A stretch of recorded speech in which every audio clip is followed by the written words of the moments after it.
Shivananda Lahiri students will be receiving medals from Puja Datta Prabhu. I now request Shri Ravindra Bogaram Garu to proceed with the medal distribution.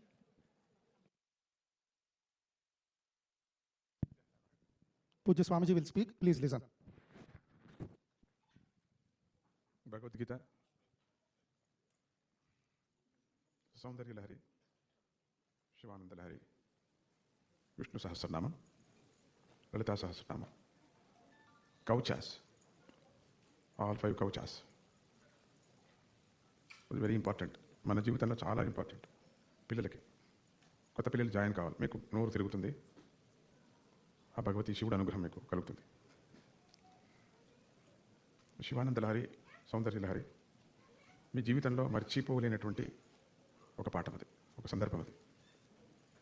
కొత్త కొత్త వాళ్ళందరూ కూడా నేర్చుకోవాలి. ఇప్పుడు ఎవరు చెప్పించేవాళ్ళు కష్టం, శ్రద్ధ కూడా లేదు. అట్లీస్ట్ మన దత్త భక్తులకి, పిల్లలకి, పెద్దవాళ్ళు చూడ కూర్చున్నారు అందరూ ఇక్కడ. 40 ఏళ్ళు 50 ఏళ్ళు వాళ్ళు కూడా ఉన్నారు ఇక్కడ. ఏం కష్టమేం కాదు, శ్రద్ధ ఉంటే చాలు. కేవలం భగవద్గీత నేర్చుకున్నామని ఊరికే ఉండకూడదు, కేవలం మాకొచ్చు విష్ణు సహస్రనామం అని ఉండకూడదు. ఇవి ముఖ్యమైన పాఠాలు మనకి ఇవన్నీ కూడా. ఇవన్నీ అయిన తర్వాత కొనాకు మూక పంచకానికి వెళదాం. అంతవరకు వద్దు, అత్యంత కఠినమైనది అది మూక పంచకం. అవి చాలా అరుదైంది. ఇది భగవద్గీతకి ఈక్వలెంట్గా ఉండే నారాయణీయం కూడా భాగవతం. నారాయణీయం కూడా చాలా విశేషం. కేరళలో నారాయణీయం చదివే భాగవతారు ఒక ఆయన ఉండేవారు. 30 years, 30 ఏళ్ళు 35 ఏళ్ళు అప్పుడు నేను ఆయన ఇంటికి వెళ్ళా, ఆయన చూడటానికి వెళ్ళా. அவன் பார்க்கறதுக்கு போயிருந்தேன் கேரளாவில், கொச்சியில். நாராயணியம் படுத்த பாகவதர், அவருக்கு ரொம்ப வயசாயிடுச்சு. அவர் அப்படியே நாராயணியம் பூரா, பாகவதம் பூரா பாகட்டட் அப்படியே படிச்சு. அந்த மகான் பார்க்கறதுக்கு நான் போயிருந்தேன். அந்த மகான் தான் அவர். அப்படி பாகவதம் ரொம்ப விசேஷம். பாகவதம் స్వామిజీడి అమ్మ భాగవతం కైలే எழுத ಎಲ್ಲ ಪೂರ ಎಲ್ಲ ಶ್ಲೋಕಂ అర్థం కూడా பாதி புக் கிடச்சிது நமக்கு, பாதி கிடைக்கவில்லை. அந்த మ్యూజియంలో வச்சிருக்கேன். కైలు எழுతుంది. అట్లా భాగవతం అమ్మ చిన్నప్పుడు చేతిలో రాసింది. భగవద్గీత శ్లోకాలు చేతిలో రాసిందట. 1,00,000 శ్లోకాలు మహాభారతం ప్రారంభం చేసింది. అంత లోపల నేను పుట్టాను. మధ్యలో వదిలేసింది పాపం. కృష్ణ లే లక్ష్మీ మాత. అట్లా మనకు ఇవి నేను చెప్పింది ఇవన్నీ కూడా మనం పిల్లలు కంఠస్థం చేశామంటే మన ఆశ్రమం యొక్క, స్వామిజీ పీఠం యొక్క స్థుతులు, గురుస్తవం, లక్ష్మీస్తవం, ఈ స్తవాలు ఉన్నాయి కొన్ని. అవి కూడా మీరు చేసుకోవటం. రెండవది టెంబే మహారాజు చేసినటువంటిది దత్తస్తవం. టెంబే మహారాజు ఇక్కడ తిరగాలి, గిరినార్కి అంతా వెళ్ళాను ఒకసారి, చాలా రోజుల కిందట, ఇటీవల కాదు, చాలా రోజుల కిందట. టెంబే మహారాజు ఉండినటువంటి ఒక స్థలం కూడా మాకు ప్రాప్తించింది. దాన్ని డెవలప్ చేయలేదు నేను ఇంకా. எனக்கு கொடுத்துருக்கேன். டெம்பே மகாராஜ் எங்கே இருந்தாரோ அது விஜயவாடா பக்கத்தில் 40 kilometers பக்கத்தில், கிருஷ்ணா நதி பக்கத்தில் அந்த பீட்டம் எனக்கு, அந்த இடம் யாரோ கொடுத்தாరు. అది డెవలప్ పని లేదు, నిదానం పండ్రే. దత్తావతారం వాళ్ళంతా అవధూతులు, మహా అవధూతులు. ఇదంతా మీకు ఎందుకు చెప్తున్నాను అంటే, అంత దత్త భక్తులైన వాళ్ళందరూ కూడా నాకు వయసు అయిపోయింది, నాకు నోరు తిరగదు, నాకు టైం లేదు, ఇట్లంతా అనొద్దండి. మీరు ప్రయత్నం చేయండి, ప్రారంభం చేస్తే వచ్చేస్తుంది. కొంతమంది యూరోపియన్స్ చెప్తున్నారు, మనకు ఇప్పుడు నిజంగా సిగ్గు అవుతుంది. ரொம்ப பேர் యూరోపియన్స్ படிச்சுட்டு అది సంతోషం మనకి. అందుకని మాకు సమయం లేదు, మాకు చెప్పేవాళ్ళు లేరు. దండిగా ఉన్నారు చెప్పేవాళ్ళు, మీకు లేదు యోగ్యత, చెప్పేవాళ్ళు ఉన్నారు. అందుకే కదా ఈరోజు కల్చరల్ కార్యక్రమానికి కూడా స్వామీజీ ఒక అకౌంట్, ఒక సమితి చేసింది కారణం అదేనే. ఆ కల్చరల్ ప్రోగ్రాంలు ఇది కూడా చేరుకుంటుంది. సౌందర్య లహరి అమ్మ అన్ని కార్యక్రమాలు ఏది బాగా చేస్తున్నారో, ఈవెన్ భగవద్గీత ఆల్సో, ఇవన్నీ కూడా కల్చరల్ ప్రోగ్రామ్ కిందనే వస్తుంది. ఇవంతా కూడా ఇవన్నీ అవే వస్తాయి. మాది వేరే అనుకోకూడదు, మా సబ్జెక్ట్ వేరే అనుకోకూడదు, దాంట్లో వస్తాం మనం అందరం. కొన్ని చేస్తున్నాం, స్థలం చాలదు ఇక్కడ. ఫ్లాష్ వేయదండి దయచేసి, వేయదు. కంటి మీద టకా పడుతుంది. చాలు, ఈ లైట్ చాలు. నువ్వు ఎన్ని ఫోటోలు తీస్తావు, ఈ లైట్ తోటి ఫ్లాష్ ఆఫ్ చేసి తీసుకొని ఇష్టం వచ్చినట్టు తీసుకో. స్థలం మనకు చాలదు. చేస్తున్నారు, కష్టపడుతున్నారు. ఇంకా కొన్ని ప్రోగ్రామ్స్ చేయాలి ఇక్కడ. క్లాస్ రూమ్స్ కావాలి మాకు, ఇంకా కొన్ని. చర్చి కూడా బాడికి తీసుకున్నాం, అది కూడా జరుగుతుంది. ఇంకా కొంచెం ప్రోగ్రామ్స్ కావాలి. అందరూ సహకరించుకొని, కమిటీతో సహకరించుకొని వెళ్ళాలి. బొగ్గారాం గారికి అదే చెప్తున్నా, బొగ్గారాం మిసెస్కి అదే చెప్తున్నా, వెంకటరామ్కి అదే చెప్తున్నా, వెంకటరామ్ కిరికి చెప్తున్నాను, అందరికీ అదే మాట చెప్తాను, ఒకే మాట. ಎಲ್ಲರಿಗೂ ஒரே பேசி சொல்கிறேன். இந்த கமிட்டிக்கு அனுசரித்து போகணும். నా వేణుమాన ఇలాంటి వేణు గారికి ఇష్టం. నేను కావాలంటే నేను అని చెప్పాను. మీ స్వామీజీ కావాలంటే మీకు కమిటీకి అనుసరించుకొనే పోవాలి అంతే. అదేం చెప్తుందో వినాలి అంతే. ఆ మాట ప్రకారం దాన్ని అడ్జస్ట్ చేసుకోవాలి మనం. స్వామీజీకి దగ్గరైనా మన ఇష్టం వచ్చినట్టు ఆడకూడదు కదా, జాగ్రత్తగా ఉండాలి. స్వామీజీ దగ్గర అయితే కావచ్చు, నీ పర్సనల్ అది. ఒక సంస్థ నడిపేటప్పుడు మనం కరెక్ట్గా దాంతోనే వెళ్ళిపోవాలి. Your personal relationship with Swamiji, okay, no problem. But you have arranging all the programmes and also propagation for our dharma. You can support and go with committee. Be careful. అప్పుడు నాకు సమాధానం అవుతుంది. Others your private connection is very strong, okay, don't mix up. That's different, is different. మీరు స్వామీజీ దగ్గర ఎంతో దగ్గర కావచ్చు, ఒప్పుకున్నా, అది వేరే సంబంధం, వేరేది. అంత మాత్రాన్ని మనం చెప్పినట్టుగా నో, ఇంపాసిబుల్.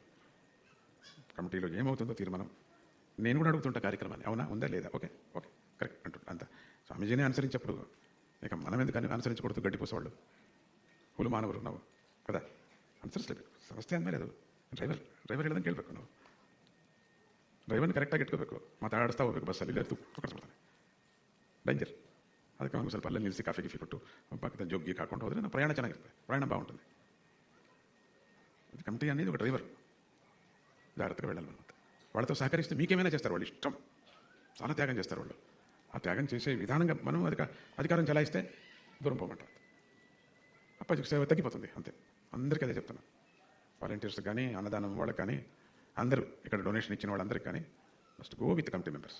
ఏం జరుగుతుందో జరగదు. అందరూ కల్చరల్ ప్రోగ్రామ్స్ కమిటీ కానీ అందరూ అనుసరించుకొని వెళ్ళాలి. మీరు స్వామీజీకి దగ్గర అయ్యే కొద్దీ మనం చలాయించకూడదు, అది వేరే ఇది వేరే.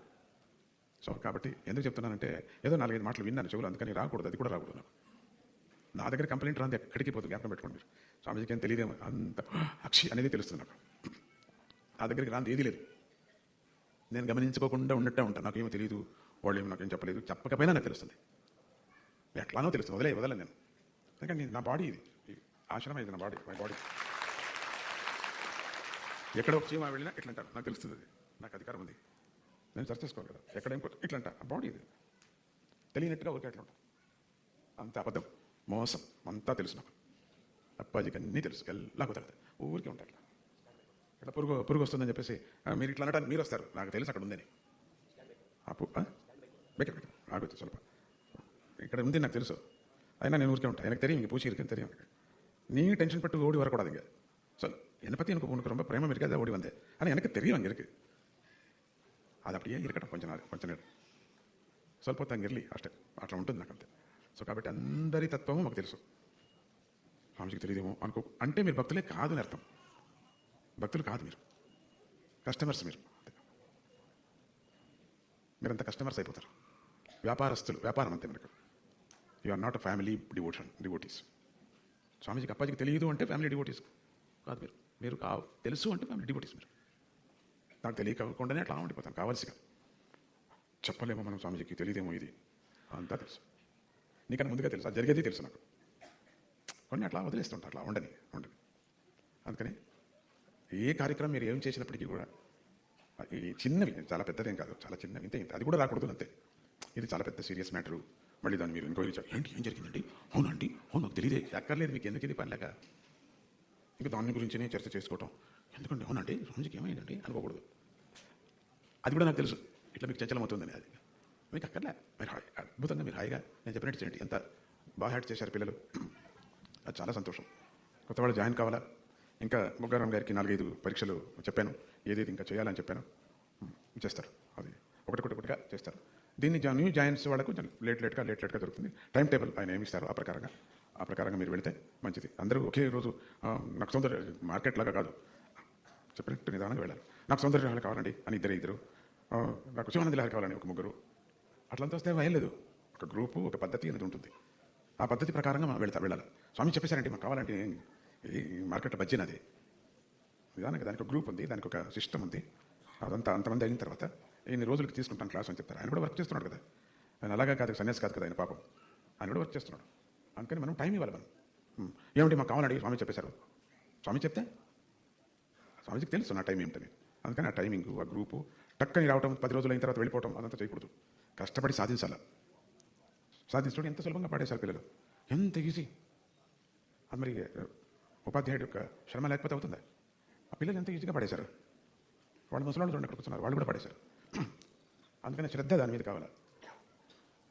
సో ఇప్పుడు కార్యక్రమం ఉంది, ఎక్కువ నేను మాట్లాడాను. ఇప్పుడు వీళ్ళందరికీ మెడల్ కార్యక్రమం అంతే సార్. వాళ్ళు మెడల్ ఉంచుతారు, నేను మెడల్ వేస్తాను అందరికీ కూడా. ఏం చెప్పేది ఆ పిల్లలకి నేను చెప్పండి. ఇప్పుడు ప్రోగ్రామ్ రాకూడదు అనుకుంటున్నాను, అట్లా ఉండిపోవడానికి. ఎందుకంటే మీకు తెలుసు 7 days ఏం జరిగింది, అట్లా అక్కడే ఉండిపోవాలనుకున్నా. వద్దన్నారు మన పిల్లలు కూడా, ప్రసాద్ అంతా పడుకోండి. పడుకోవటం అనేది లేదు నాకు, ఊరికే అట్లా శరీరాన్ని దొరలించడం అని అర్థం. పడుకోవటం అనేది నాకు తెలియదు, ఇప్పుడు నిజంగా తెలియదు. శరీరాన్ని దొరలించడం ధ్యానం అంతే, అది చూస్తాం. పడుకోవటం అనేది ఎప్పుడవుతుందో చూస్తాం. సో నిద్ర మామూలు నిద్ర, ఇంకేది వేరే అర్థం చేసుకోకండి బాబాయ్. మీ దగ్గర ఏం మాట్లాడినా కష్టమే. ఓకే, ఇప్పుడు మెడల్కి మనం ప్రారంభం చేసుకున్నాం. ఓకే, మన అగరవతి గారు వచ్చారు. ఓ భయ బాబాయ్, భగవంతుడికి భక్తుడికి అనుసంధానం చేస్తున్నాయి. బాగున్నారా? ఓకే.